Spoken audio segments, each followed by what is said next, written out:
Bom dia, boa tarde, boa noite, pessoal. A gente está voltando aqui com as nossas aulas. Hoje a gente vai falar sobre regimes totalitários, né?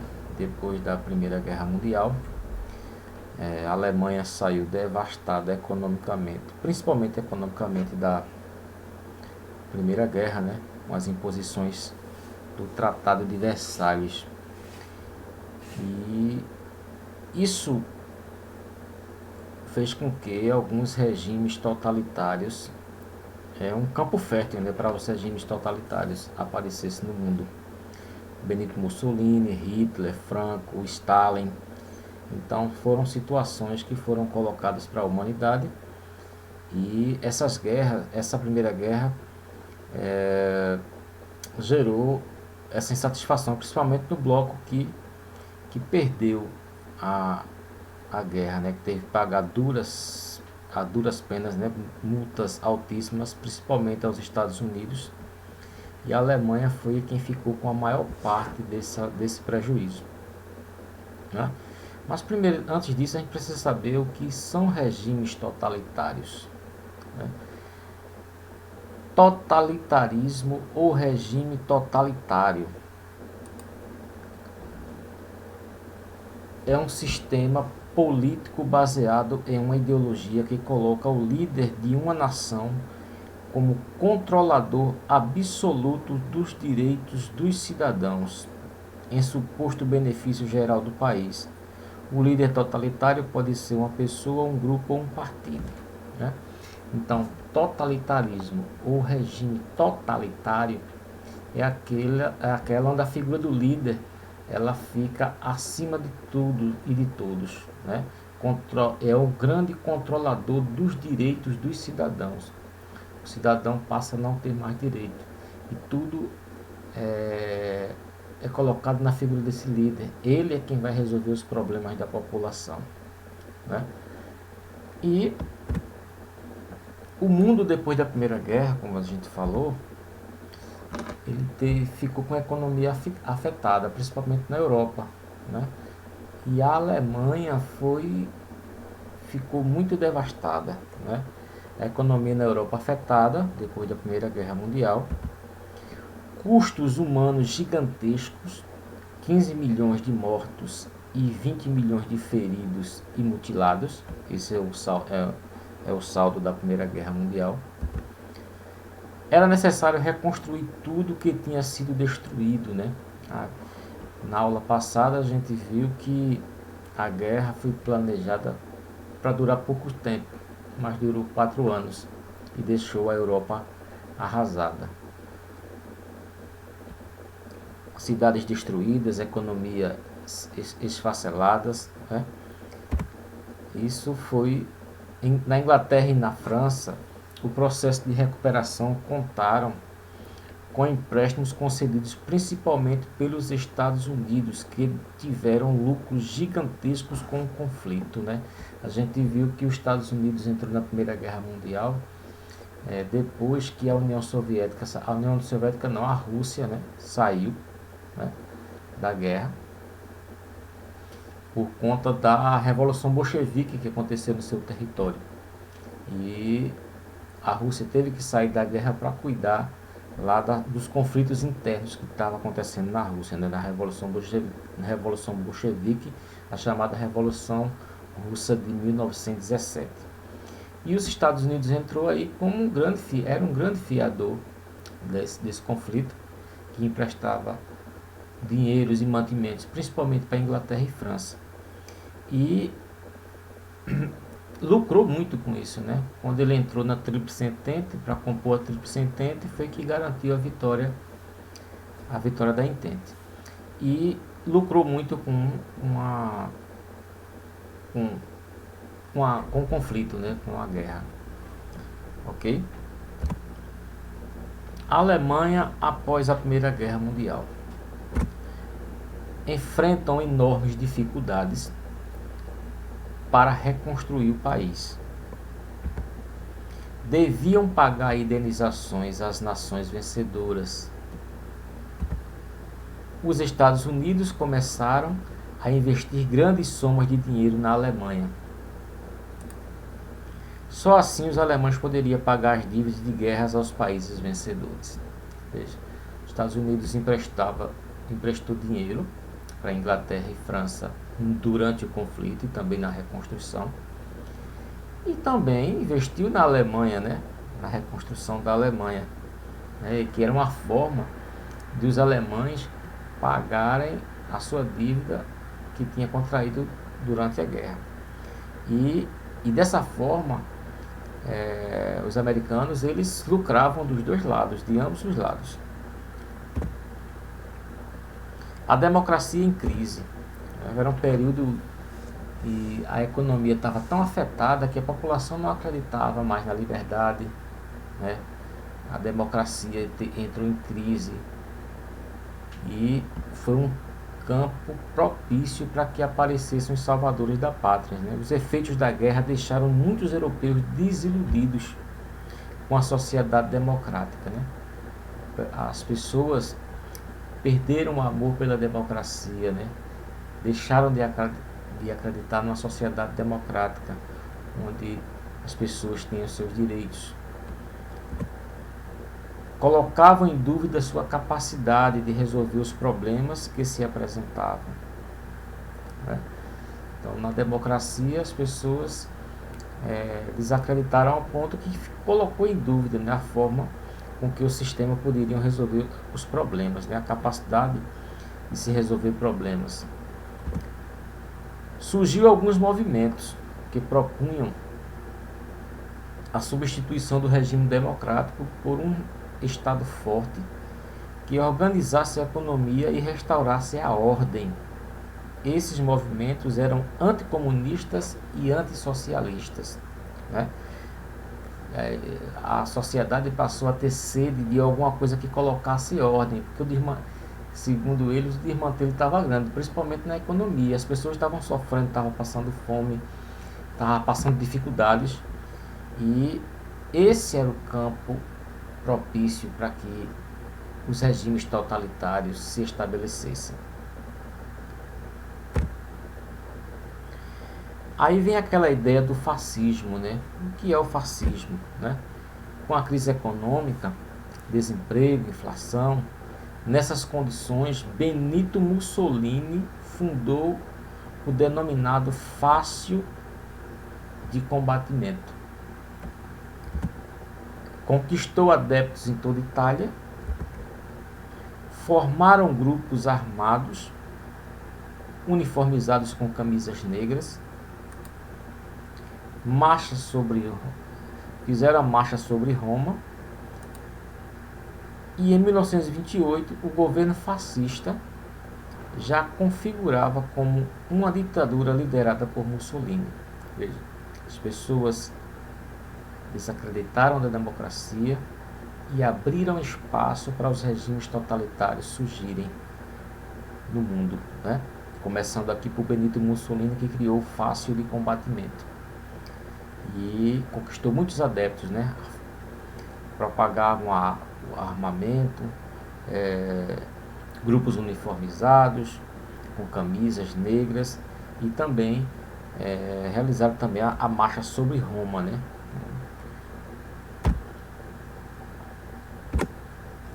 Para as pessoas, mais importante do que as liberdades individuais era a ação coletiva sob o comando de um líder enérgico, capaz de tirar a nação da crise. Veja, desacreditar na democracia,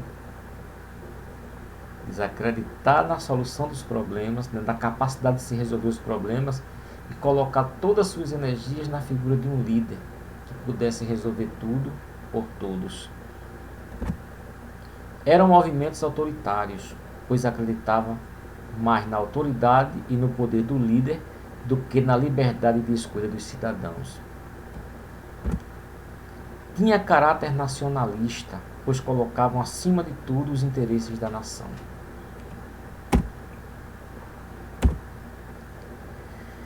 Tinha algumas características em comum. Poder centrado na mão de um único grupo de pessoas, partido único. extinção das liberdades e dos direitos individuais e coletivos, né? Esses poderes totalitários, eles funcionam em ambientes que extinguem as liberdades, que se tira direitos das pessoas, individuais e coletivos das pessoas, né? Quanto menos direito para o cidadão, mais forte fica o poder desse líder.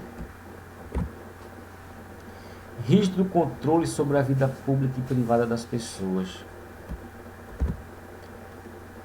Meios de comunicação para exaltar o governo e a figura do líder e para difundir a ideologia do partido, né? Os regimes totalitários, eles usam a propaganda como uma forte aliada, né, à comunicação. Os meios de comunicação, eles servem para exaltar o governo e a figura do líder, né?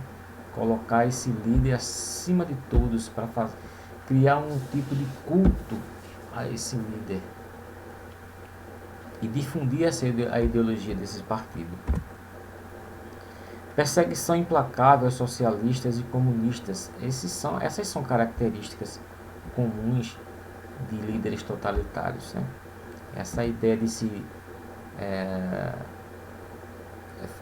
fulano é comunista porque discorda de alguma coisa. Isso vem lá de trás, vem lá da década de 20, com o fascismo lá de Benito Mussolini. Eles propagavam isso. Tudo que dava errado, eles colocavam culpa no sistema socialista, no sistema comunista, que era o oposto de tudo isso. E eles tinham medo da dominação comunista, principalmente após o avanço e a vitória dos bolcheviques na Rússia em 1917. E eles pregavam isso como uma perseguição implacável aos socialistas e comunistas e opositores. Então, não aceitavam que discordassem de suas ideias. Censura e controle dos meios de comunicação, violência e ódio contra as minorias, como homossexuais, imigrantes, ciganos e judeus. Então, controlar os meios de comunicação, né? Fazer uso da violência, incitar o ódio, né? Propagar o ódio contra as minorias, eram características comuns de todos os regimes totalitários.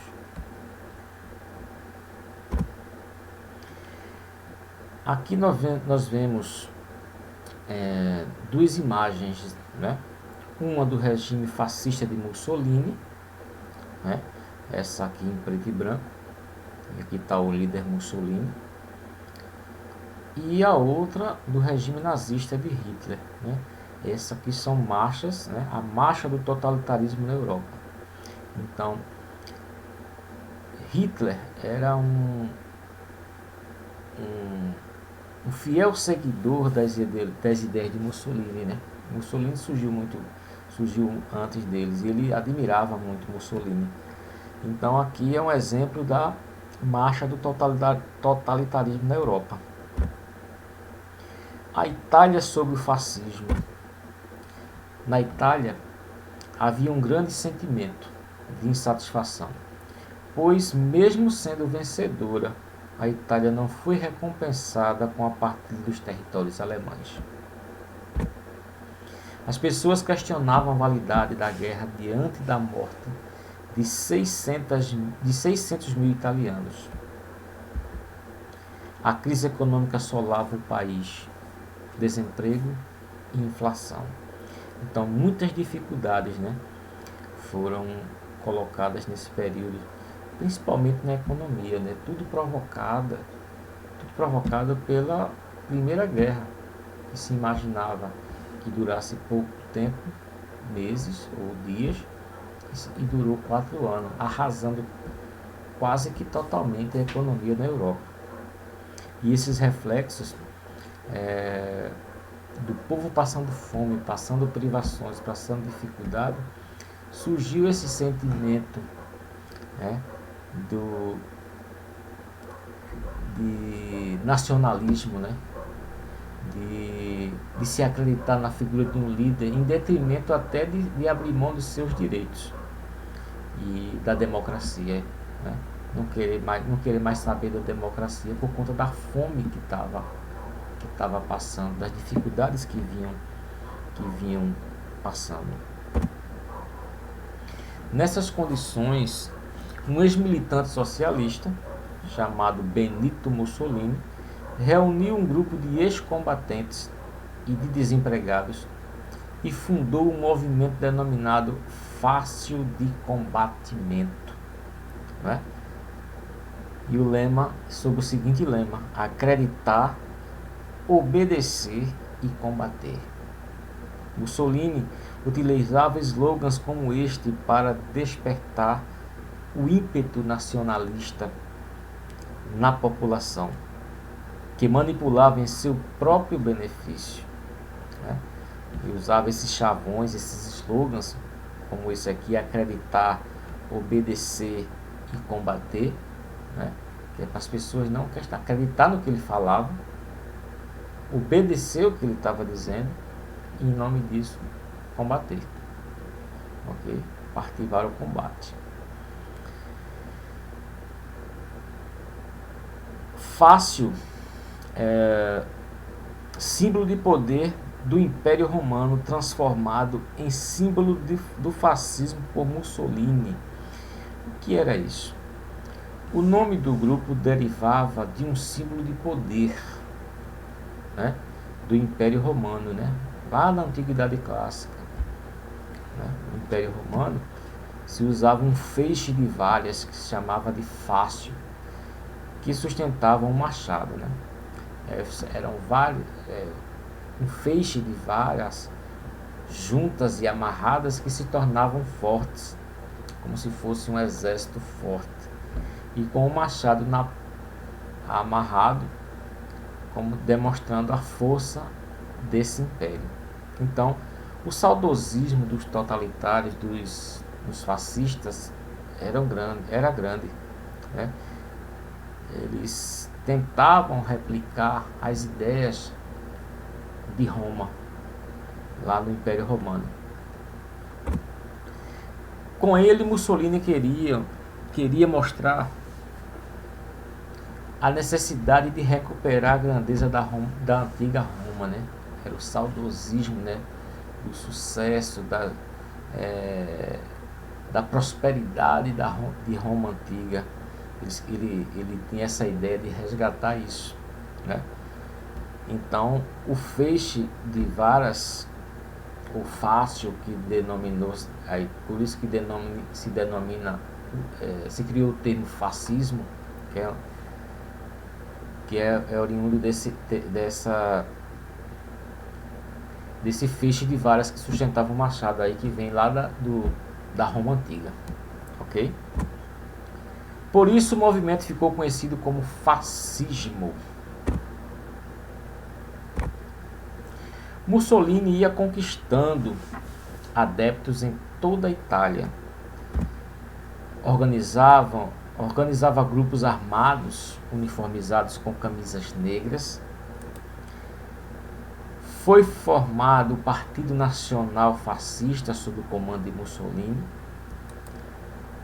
Em 1921, ocorreu a marcha sobre Roma e, diante da situação, o rei da Itália, Vítor Emanuel III, convidou Mussolini a ocupar o cargo de primeiro-ministro. Veja a importância que esse movimento, que essa marcha o deixou numa situação bastante confortável, né? Recebendo até o convite do rei Vítor Emanuel III para compor o cargo de primeiro-ministro. Em 1928, o governo fascista já se configurava como uma ditadura liderada por Mussolini.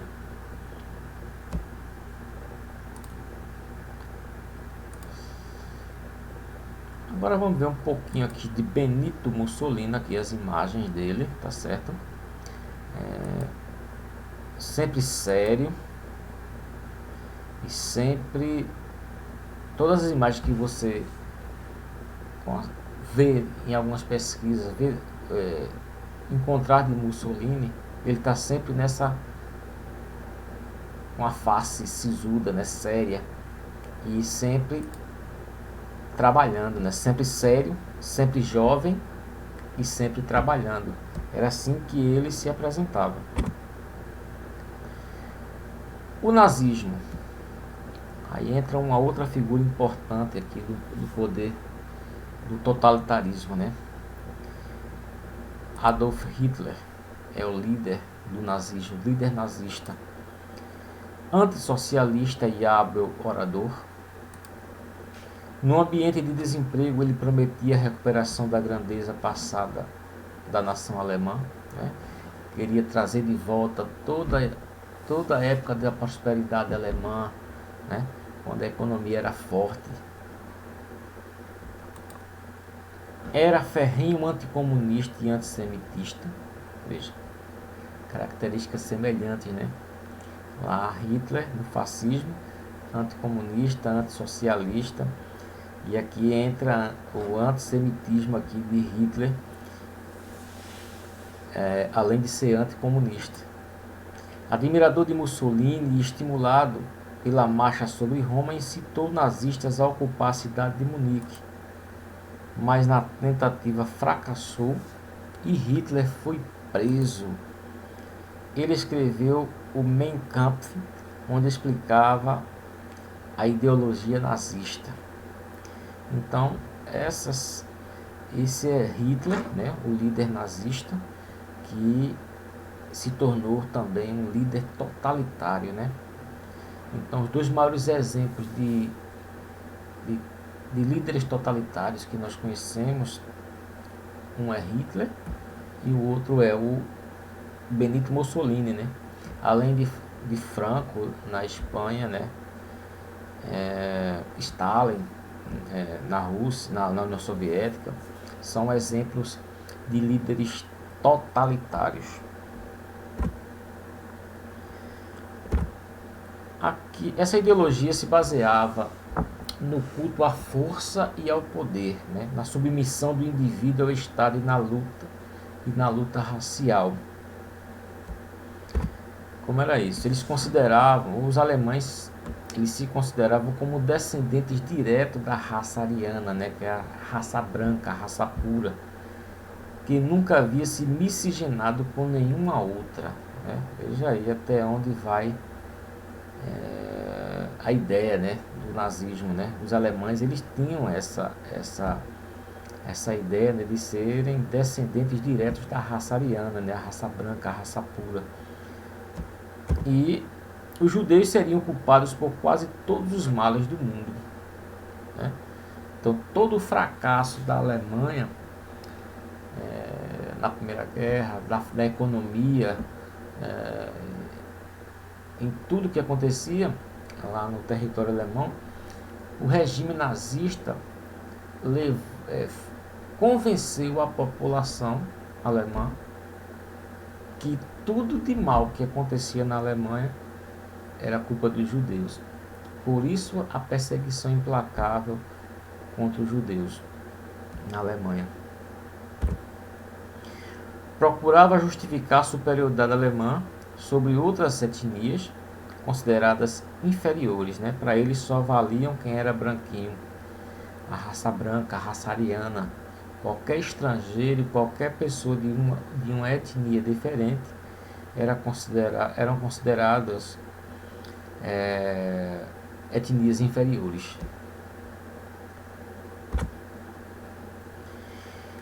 Tinha início uma época de terror, a chegada do nazismo, né? O símbolo do nazismo era a suástica, né? É esse símbolo aqui, né? Uma cruz com umas pontas esticadas aqui, né? Criando dois S's. A chamada da suástica nazista, era o que representava o nazismo, o símbolo principal do nazismo. Diante da crise de 1929, Hitler começou a ser visto por muitos alemães como um líder capaz de resgatar o país do caos em que se encontrava. Veja, desemprego, fome, economia fraca, a população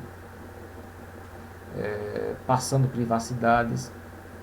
Aí coloca na figura de um líder a responsabilidade de resolver todos os problemas da população, que fica acima de todos, né? De todos os direitos dos cidadãos, quem resolve é essa figura, é essa pessoa. Assim, o Partido Nazista recebeu uma quantidade significativa de votos.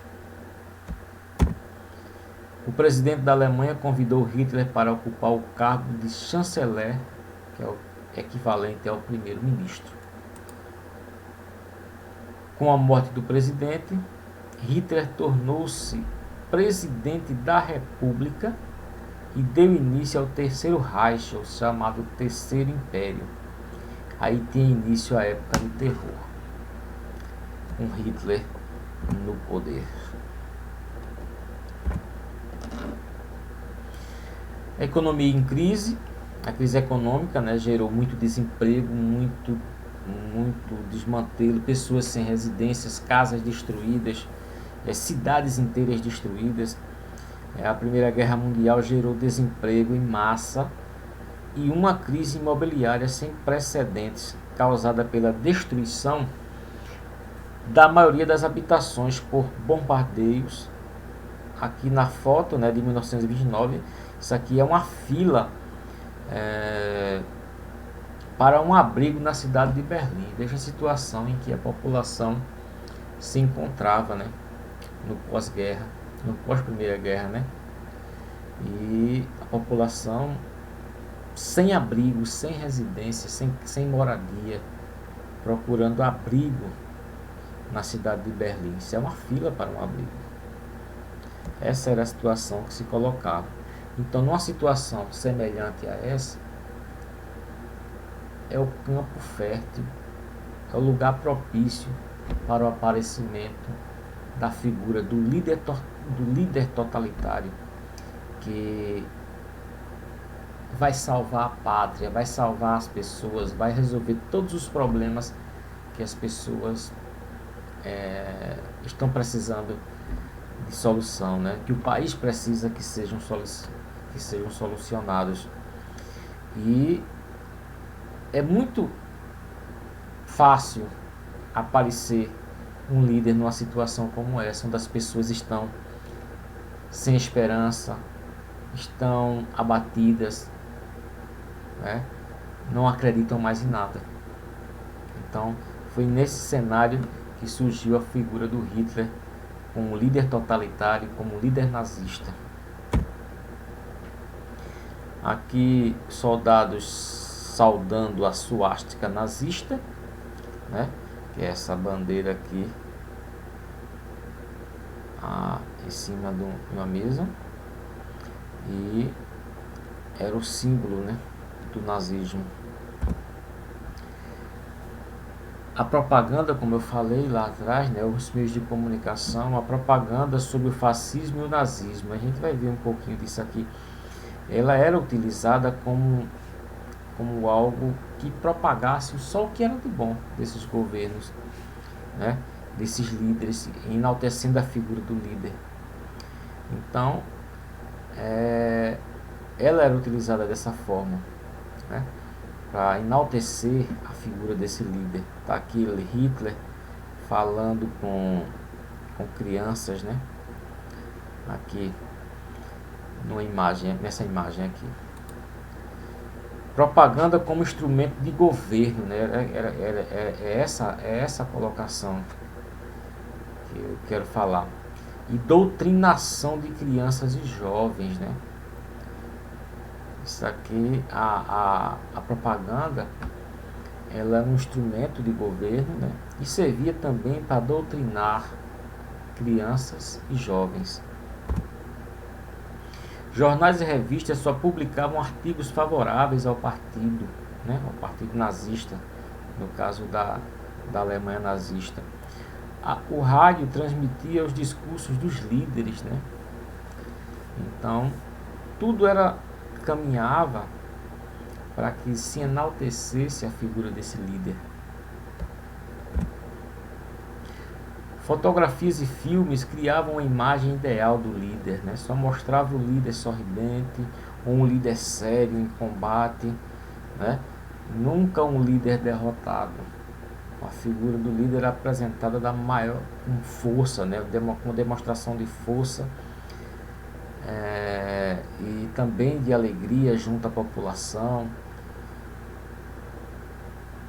Então essas fotografias e filmes criavam essa imagem ideal do líder, né? Mostravam um líder moribundo, né? Um líder que é para baixo. Mussolini era chamado na Itália de Duce. Duce significa chefe. E Hitler de Führer, que significa guia, né? Chefe e guia, né? Veja as denominações que essas pessoas tinham, né?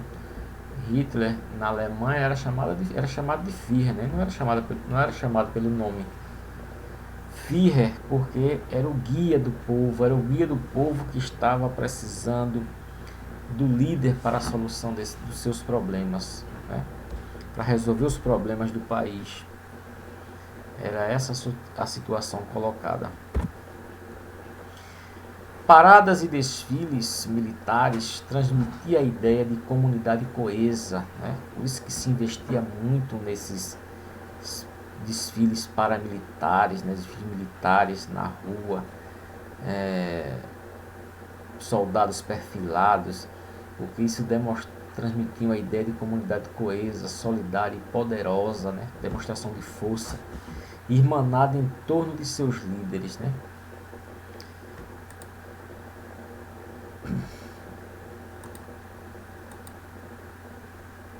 Aqui tem algumas imagens, né, de Mussolini junto com Hitler, né? Eles se encontraram. Tá aqui algumas imagens, né, desses líderes, né, que tinham muita coisa em comum, né? Tanto o regime fascista quanto o regime nazista eram regimes totalitários e que usava da violência, da perseguição, da força para enaltecer também a figura desses líderes.